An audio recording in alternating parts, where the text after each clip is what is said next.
everything. All right, guys, welcome to Ask a Dev episode 3. Our guest dev will, as always, be answering the last question. To give you an idea what it is, it comes from a live stream from Jason Rivera, who asked, what are some things you learned on the job that a person teaching themselves might not have learned as much or learned at all? And so Erik Hanchett from eriktheprogrammer.com and his YouTube channel, which you can get in the links below, will be answering that. But let's go ahead and jump into the first question that I'll be answering. So the first question is from Sergio.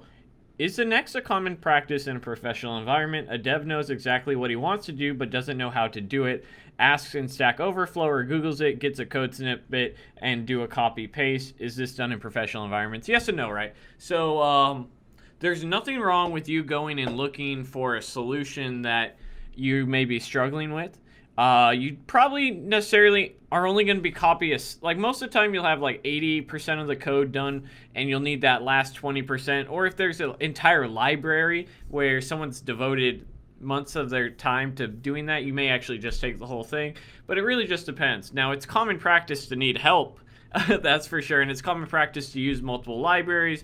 I'll give you an example. At my work, we wanted to have a collapsible div, an accordion style, basically, where you would take a div and you click it and it would expand and there'd be stuff in it, and you click it and it would collapse down to one row.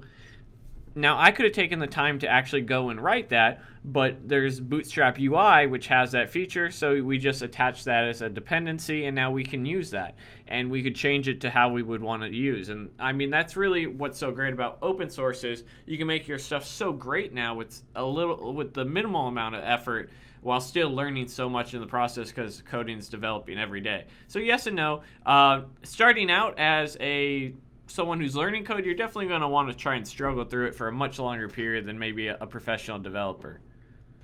Pashu Christie says, sometimes I just sit in front of the computer and think at everything else but programming. Can you give me some sources where I could learn JavaScript better? That's basically the summation of it. Tutorials, not etc., not raw information. So if you're really struggling about understanding JavaScript, there is only one book that I can actually recommend, and it is You Don't Know JS. And there's actually 6 books with the series of it, because it's the only one I haven't read. Now, I think Codecademy does an excellent job teaching you JavaScript, but some people need books. I don't personally. I read it only because we were reading it with my coworkers at work. It's the first coding book I really read.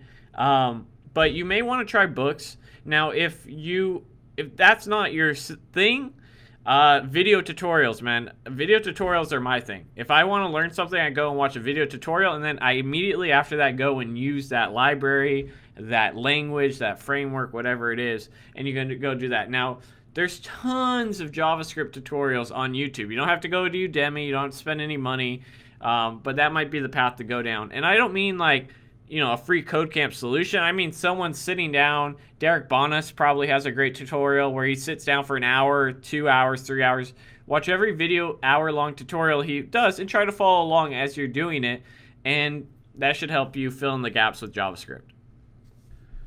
Leon Moore says, man, it's been 2 weeks since I've been working with JavaScript, my first programming language, and I understand the language in parts, but once I have to put everything together, that's when I get lost. So this is something that happens to a lot of to summarize, basically you have your text editor out and you want to build something and nothing comes out, right? This is something that happens to a lot of junior devs who are just starting out. Now, what helped me personally was sitting down and just coding in multiple languages until I reprogrammed my brain, basically, to think more like a programmer. And that was going on Codecademy and doing Python. That was going on Codecademy and do JavaScript, PHP, Ruby. What else have we done on there? I'm sure I'm leaving one or two out. But even though, just so I could kind of pick up how languages generally would flow, and then choosing the language that I wanted to stick with, which was JavaScript, and then just doing free code camp every single day, and kind of reprogramming my brain. Now, you're still going to struggle, but my advice is to actually get your whiteboard. If you look up in the corner over there, you'll see I have a whiteboard. When I was struggling trying to get started with the projects, I would draw it out piece by piece, right? So if it's a calculator, I would draw out what I wanted it to look like, and then I would start to try and have my HTML emulate that and the CSS. And once I actually got the core foundation down, I would worry about the logic next. So my advice is build out the HTML and the CSS for these projects, and then from there try and do logics piece by piece, every single step. You need to, instead of start thinking about the whole project, think about 30 steps per project and try and figure out what that very first step has to be.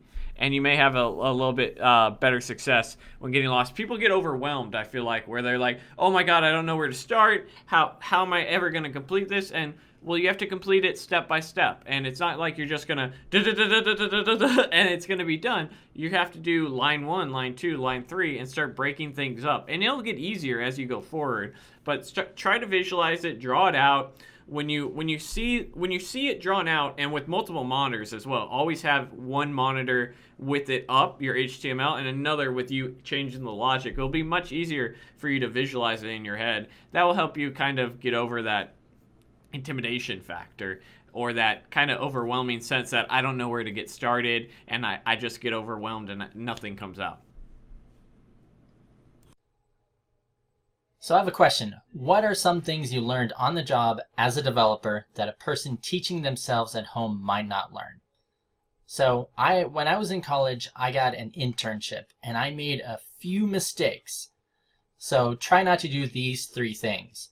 First, when I first started my internship, I didn't actually have much to do.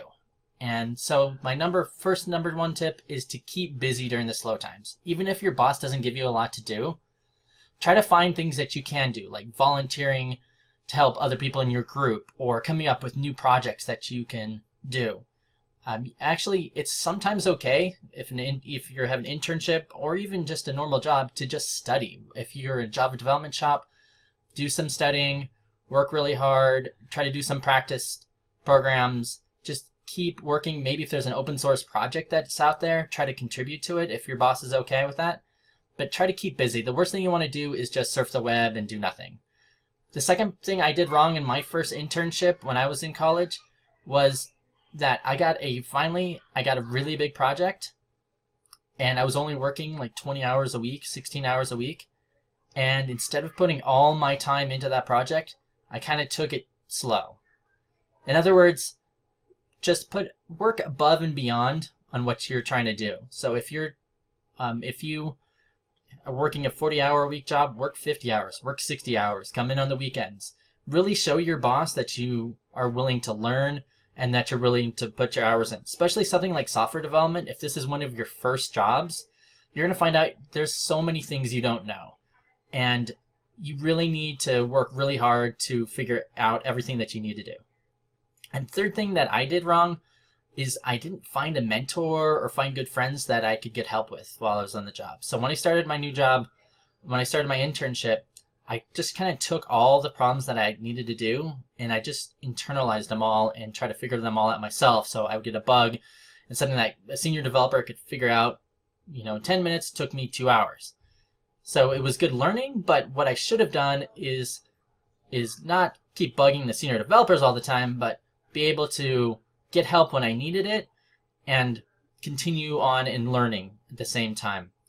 And one thing as you continue on, maybe also work with your workplace and try to find a mentor. Now, you don't want to go up to someone and ask them, will you be my mentor? But maybe someone's more senior on your team or in another department, or if you're looking to be a manager, maybe a director, talk to them, see if they're willing to go to lunch with you every now and then, try to bounce ideas off them, see if they can kind of put you under their wing.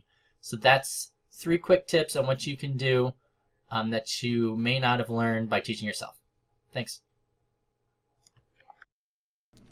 Hey guys, I hope you enjoyed this episode of Ask a Dev. Thank you for Erik for guesting on here. And if you want to see more about Erik, we're actually doing our interviews after this, or the following day, I should say. So we have about a 30-minute interview where I talked with him in the past, covering a whole wide range of things, obviously software related. So make sure to tune in tomorrow for our podcast style interview. As always, guys, don't forget to like, subscribe, share.